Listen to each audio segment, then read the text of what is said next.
रामकृष्ण हरी. आजच्या कथेचं नाव आहे राजा नरक. एकदा श्रीकृष्णाची मुले मौज मजा करण्यासाठी जंगलात गेली. त्यांना खूप तहान लागली आणि त्यांना एका खोल विहिरीवर आडखळण वाटले. त्यांनी कोरड्या विहिरी डोकावले आणि तळाशी एक विचित्र सरड्यासारखा प्राणी अडकलेला दिसला, जो डोंगरा एवढा मोठा दिसत होता. तो प्राणी पाहून मुले आश्चर्यचकित झाली. त्यांनी चामड्याच्या पट्ट्या आणि दोरी वापरून त्या प्राण्याला बाहेर काढण्याचा प्रयत्न केला, परंतु त्यांच्या सर्वोत्तम प्रयत्नानंतरही तो प्राणी बाहेर काढू शकले नाहीत. अनेक अयशस्वी प्रयत्नानंतर ते राजवाड्यात परतले आणि श्रीकृष्णाला ही घटना सांगितली.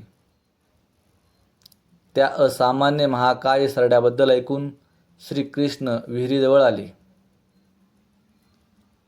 आणि त्यांनी सहजतेने डाव्या हाताने सरडा बाहेर काढला. सर्वांना आश्चर्य वाटले की श्रीकृष्णाने त्याला स्पर्श करताच सरडा एका स्वर्गीय पुरुषात रूपांतरित होतो.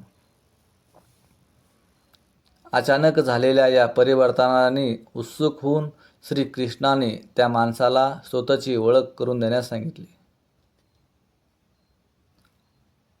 भूतकाळातील कोणत्या पापामुळे तुम्ही असे रूप धारण केले आहे?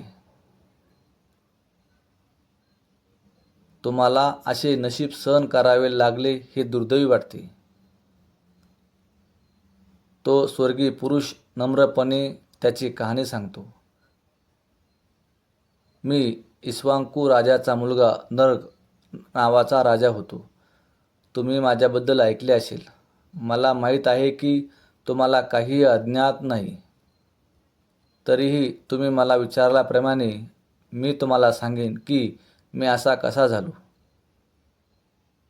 मी माझ्या संपूर्ण आयुष्यात असंख्य ब्राह्मण आणि पवित्र पुरुषांना त्यांच्या गरजा पूर्ण करण्यासाठी अनेक जीवनदायी दान देऊन सन्मानित केले आहे. नरक पुढे म्हणाला, एकदा मला एका गरजू ब्राह्मणाला एक विशिष्ट गाय देण्याचे भाग्य लाभले. तथापि निष्काळजीपणामुळे मी तीच गाय दुसऱ्या ब्राह्मणाला देण्याचे वचन दिले. जेव्हा दोन्ही ब्राह्मण माझ्या दाराशी आले तेव्हा मी योग्य निर्णय घेऊ शकलो नाही.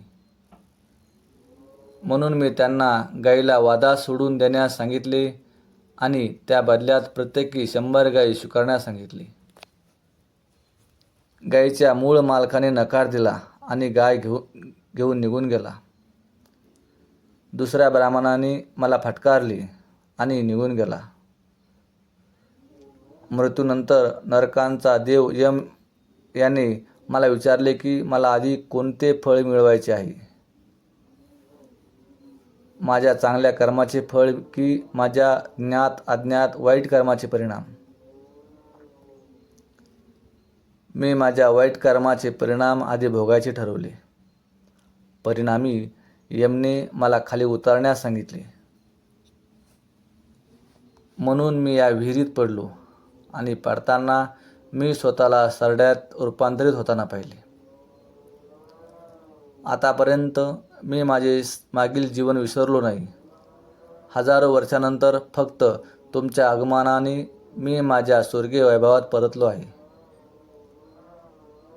श्रीकृष्णाने राजा नरकाची इच्छा पूर्ण केली. त्यानंतर राजा ऋग एका अद्भुत आकाशी विमानात बसला आणि दिव्य निवासस्थानाकडे निघाला. राजा नरकाच्या कथेतील 3 महत्त्वाचे धडे. 1. आपल्या वचनांची पूर्तता करणे आणि आपल्या कृतीमध्ये न्यायी असणे. चांगल्या कर्माचे फळ मिळते आणि वाईट कर्माचे परिणाम होतात. सर्वोच्च प्रभूचे आशीर्वाद मिळवणे आणि त्यांची सेवा करण्यासाठी समर्पित जीवन जगणे. रामकृष्ण हरी.